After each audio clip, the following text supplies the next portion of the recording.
કેવીની class YouTube ચેનલમાં આપ સરે મિત્રોનું હું દિલથી સ્વાગત કરું છું। આજે વિદ્યાર્થી મિત્રો વાત કરવાના છીએ ધોરણ 8માં આપણી સામાજિક વિજ્ઞાનની નવી સ્વધ્યન પોથી ભાગ નંબર 4 જે આપવામાં આવેલ છે તેમાં પાઠ 11 ખેતી, જેનું આપણે આ વિડીયોમાં સાચું સચોટ અને સંપૂર્ણ સોલ્યુશન જોવાના છીએ। તો ચાલો વિદ્યાર્થી મિત્રો વિડીયોની શરૂઆત કરીએ। તેના પહેલાં તમે ખાસ કરીને ચેનલમાં નવા છો તો મારા વાલા વિદ્યાર્થી મિત્રો ચેનલને અવશ્ય સબસ્ક્રાઇબ કરી વિડીયોને લાઇક અને શેર કરવાનું પણ ન ભૂલતા। પાઠ નંબર 11 ખેતી છે, તેની અંદર સ્વધ્યન પોથીનો પ્રશ્ન નંબર 1 છે। નીચે આપેલા દરેક પ્રશ્નના ઉત્તર માટે આપેલ વિકલ્પ છે તેમાંથી સાચો વિકલ્પ શોધીને કૌંસમાં લખવાનો છે। મિત્રો અહીંયા પહેલો પ્રશ્ન છે કે નીચેનામાંથી કયો પાક માટે ટપક સિંચાઈ પદ્ધતિ વધુ અનુકૂળ નથી? તો અહીંયા તમારે મિત્રો આવી રીતે બોક્સ બનાવેલું છે, તેમાં આપણો જવાબ આવશે સી ઘઉં। તો આપણે લખીશું અહીંયા સી, બરાબર, એ અનુકૂળ નથી। બીજો પ્રશ્ન છે નીચેનામાંથી ખેતી માટે આવશ્યક પરિબળ કયું છે? તો મિત્રો આવશ્યક પરિબળમાં પાણી, જમીન અને આબોહવા એક આપેલ તમામનો સમાવેશ થાય છે। આપણો ઓપ્શન આવશે ડી। ત્રીજું, કાળી જમીનના સંદર્ભમાં નીચે પૈકી કયું વિધાન યોગ્ય નથી? તો મિત્રો જવાબ આવશે લોહ તત્વ અને અન્ય સેન્દ્રિય તત્વોને લીધે તેનો રંગ કાળો દેખાય છે। પ્રશ્ન નંબર 4, કયા પ્રકારની ખેતીમાં વૃક્ષોને કાપીને તથા સળગાવી જમીન સાફ કરીને ખેતી કરવામાં આવે છે? તો આપણો જવાબ આવશે બી, ઝૂમ ખેતી। 5, નીચેનામાંથી કૃષિ તંત્રનું અગત્યનું રોકાણ કયું છે? તો મિત્રો ખાતર, મશીનરી, બીજ અને મજૂર એટલે કે આપેલ તમામ સાચા છે। 6, મને ઓળખો, મારો ઉપયોગ વનસ્પતિજન્ય કીટનાશકોમાંથી થતો નથી। તો જવાબ આવશે એ, વડ। 7, વંશની નીચે જણાવેલ જમીન અને તેની વિશેષતા અંગે મૂંઝવણ અનુભવે છે। જમીન અને વિશેષતાને યોગ્ય રીતે જોડ મિત્રો વંશની મદદ કરવાની છે। તો આપણો જવાબ છે મિત્રો પહેલું છે કાપની જમીન, તો એમાં આવશે ઈ, નદીઓ દ્વારા નિક્ષેપિત કાપ। પીટ પ્રકારની જમીન, તો જવાબ આવશે એ, ભેજવાળા વિસ્તારોમાં જૈવિક પદાર્થનો સંગ્રહ। ત્રીજું છે પર્વતીય જમીન, તો તેમાં આવશે સ્તર પાતળું અને અપરિપક્વ। ચોથું કાળી જમીન, તો જવાબ આવશે ચીકણી, કસવાળી અને ભેજ સંગ્રહણ શક્તિ વધારે। 5, રણ પ્રકારની જમીન, તો તેમાં આવશે ડી, ઓછી ફળદ્રુપ અને દ્રવ્ય ક્ષારોનું પ્રમાણ વધારે, બરાબર, એટલે કે બી ઓપ્શન આપણો છે એ સાચો છે। 8મો પ્રશ્ન છે, જો તમે ખેડૂત હોવ તો ખેતી માટે નીચેનામાંથી કઈ ક્રિયા કરશો? તો આપણે તમામ ક્રિયા કરીશું, જેમાં સિંચાઈ, વાવણી, નીંદણ અને લણણી તમામનો સમાવેશ થાય છે। ડી ઓપ્શન સાચો છે। સફરજન તો મિત્રો બાગાયતી ખેતી કહેવાય, તો ડાંગર છે એ આર્દ્ર ખેતી કહેવાય। પ્રશ્ન 10 છે, મને ઓળખો, હું દિવેલા એટલે કે એરંડાના ઉત્પાદનમાં વિશ્વમાં પ્રથમ ક્રમે છું। તો ભારત છે એ પ્રથમ છે। 11મો પ્રશ્ન, જો તમને લોન, કુદરતી ઢોળાવ, ગોલ્ફ કોર્સ જેવા વિસ્તારોમાં વધુ ઉપયોગી સિંચાઈ પદ્ધતિ વિશે પૂછવામાં આવે તો તમે નીચેનામાંથી કઈ સિંચાઈ પદ્ધતિ અપનાવવાની સલાહ આપશો? તો આપણો જવાબ આવશે બી, ફુવારા પિયત। 12, નીચેનામાંથી કઈ સિંચાઈ પદ્ધતિનો મુખ્ય ધ્યેય બાષ્પીભવન ઓછું કરવાનો છે? તો આપણો જવાબ આવશે સી, ટપક સિંચાઈ। 13, બાજરીનું સૌથી વધુ ઉત્પાદન બનાસકાંઠામાં થાય તો મગફળીનું સૌથી વધુ ઉત્પાદન જૂનાગઢ જિલ્લામાં થશે।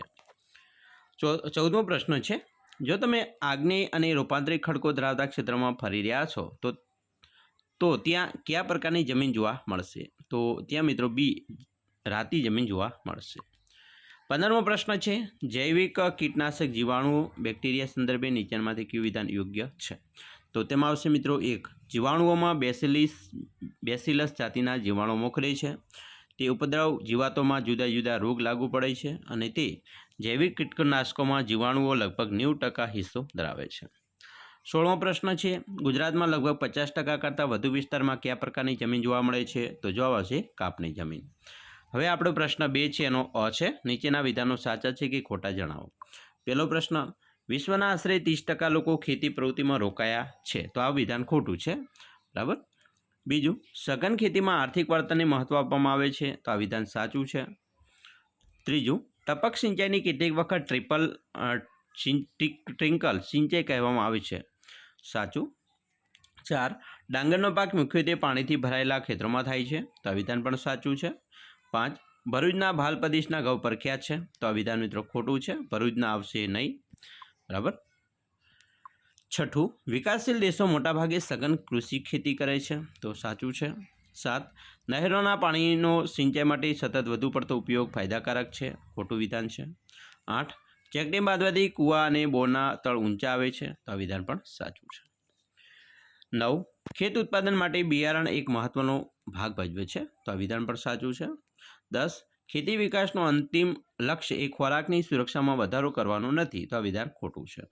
11. ટપક સિંચાઈ પદ્ધતિ ટૂંકા ગાળે વવાતા પાકો માટે વધુ ઉપયોગી છે, તો આ વિધાન સાચું છે. અને 12.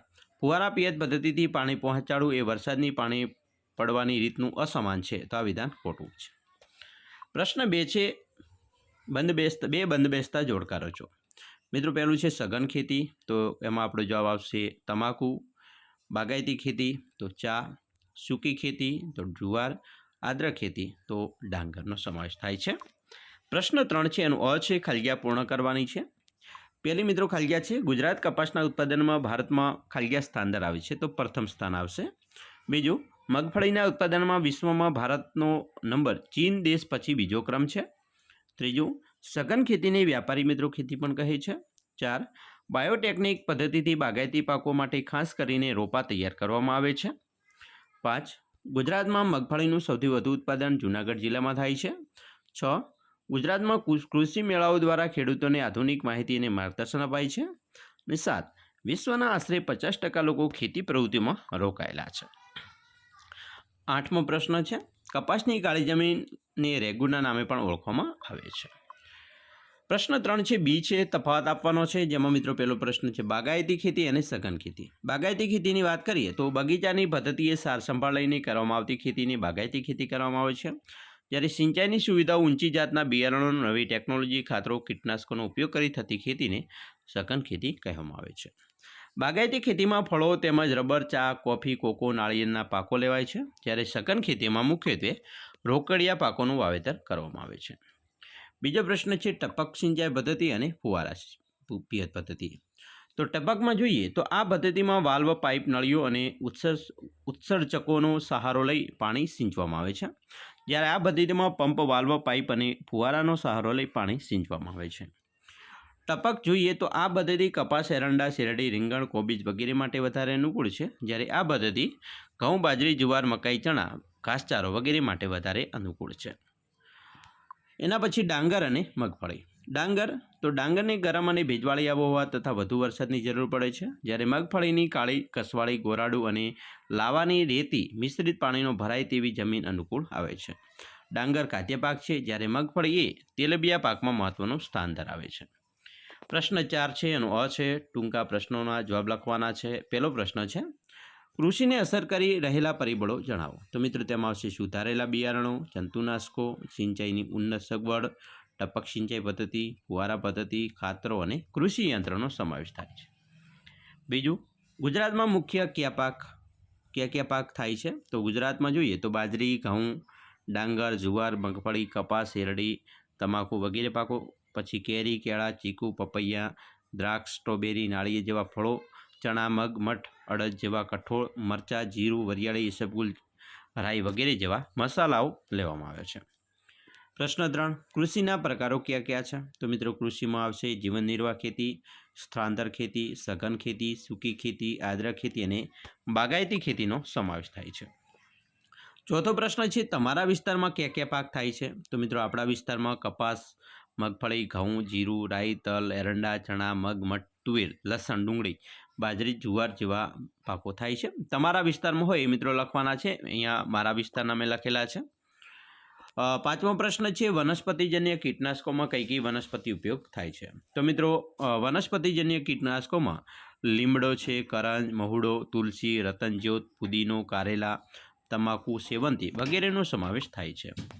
છઠ્ઠો પ્રશ્ન જૈવિક કીટનાશકોમાં કોનો ઉપયોગ થાય છે. તો મિત્રો જૈવિક કીટનાશકોમાં જીવાણુઓ, વિષાણુ, ફૂગ, કૃમિ અને વનસ્પતિજન્ય આધારિત જૈવિક કીટનાશકોનો સમાવેશ થાય છે. સાતમો પ્રશ્ન ગુજરાતનો ભરૂચ પાસે આવેલ કયો પ્રદેશ લાંબા તારના ઉત્તમ પ્રકારના કપાસના ઉત્પાદન માટે જાણીતું છે. મિત્રો ગુજરાતનો ભરૂચ પાસે આવેલો જે કાનમ પ્રદેશ છે તેના લાંબા તારના કપાસના ઉત્પાદન માટે જાણીતું છે. 8 તમારા ગામ કે વિસ્તારમાં કયા પ્રકારની જમીન જોવા મળે છે તેની નોંધ કરો. તો મિત્રો આપણા ગામમાં એટલે કે મારા ગામમાં કાળી જમીન, રાતી જમીન, કાપની જમીન જોવા મળે છે. 9 ઘઉંમાંથી બનતી વાનગીઓના નામ. તો મિત્રો ઘઉંમાંથી બનતી વાનગીઓમાં રોટલી આવે, ભાખરી, પાવ, પૂરી, કેક, બિસ્કિટ, શીરો, લાપસી, લાડુ, સુખડી વગેરે વાનગીઓ બને છે. 10. મગફળીમાંથી બનતી વાનગીઓના નામ. તો મગફળીમાંથી મુખ્યત્વે તેલ મેળવવામાં આવે છે. આ ઉપરાંત તેમાંથી શીંગ, ચીક્કી, ચટણી, દાળ, ભાતમાં પણ તેનો ઉપયોગ થાય છે. 11. સરકાર ખેડૂતોને ખેતીનો વિકાસ કરવા માટે શું મદદ કરે છે? તો મિત્રો સરકાર દ્વારા ખેડૂતોને રેડિયો, ટીવી, વર્તમાનપત્રો, કિસાન ચેનલ, મોબાઈલ પર કિસાન SMS, ટોલ ફ્રી નંબર, આઈ ખેડૂત પોર્ટલ, કૃષિ મેળાઓમાં માહિતી અને માર્ગદર્શન આપવામાં આવે છે. 12. જમીનના પ્રકાર કેટલા છે અને કયા કયા? તો જમીનના કુલ 8 પ્રકાર છે, જેમાં કાપની જમીન, રેતી જમીન, કાળી જમીન, પડખાઉ જમીન, રણ અને પર્વતીય જમીનનો સમાવેશ થાય છે. એના પછી મિત્રો આગળ પણ છે જંગલ પ્રકારની જમીન અને પીટ પ્રકારની જમીનનો સમાવેશ થાય છે. 13મો પ્રશ્ન છે, જીવાણુ આધારિત જૈવિક કીટનાશક એ પાક પરના નુકસાનકારક કીટનાશકનું મારણ કેવી રીતે કરે છે? તો મિત્રો જૈવિક કીટનાશક ઈયળના ખોરાક સાથે તેના આંતરડામાં પહોંચે છે. તેની ઝેરી પ્રોટીન ઈયળના આંતરડામાં અને ખાસ કરીને મોઢામાં ભાગે લકવો પેદા કરે છે અને છેવટે ઈયળ મૃત્યુ પામે છે. પ્રશ્ન મિત્રો 4 છે, એનો બી છે, નીચે આપેલા પારિભાષિક શબ્દોની સમજૂતી આપો. જેમાં પહેલું છે ખેતી. તો મિત્રો જે પ્રવૃત્તિમાં અનાજ, તેલબિયા, કઠોળ, ફળો, શાકભાજી, ફૂલો વગેરેનું ઉગાડવાનો તેમજ પશુપાલનનો સમાવેશ થાય છે, તો એવી પ્રાથમિક પ્રવૃત્તિને ખેતી કહેવામાં આવે છે. ખેતીને કૃષિ પણ કહેવામાં આવે છે. બીજું છે સ્થળાંતરિત એટલે કે ઝૂમ ખેતી. સ્થળાંતરિત ખેતી જંગલોમાં કરવામાં આવે છે. તેમાં જંગલોના વૃક્ષોને કાપીને તેને સળગાવીને જમીન સાફ કરી રાખને જમીનમાં ભેળવીને ખેતી કરવામાં આવે છે. 2-3 વર્ષ પછી જમીનની ફળદ્રુપતા કરતાં વધારે વિસ્તાર છોડી બીજા વિસ્તારમાં જ આ પદ્ધતિથી ખેતી કરવામાં આવે છે, તો એને સ્થળાંતર કે ઝૂમ ખેતી કહેવાય છે.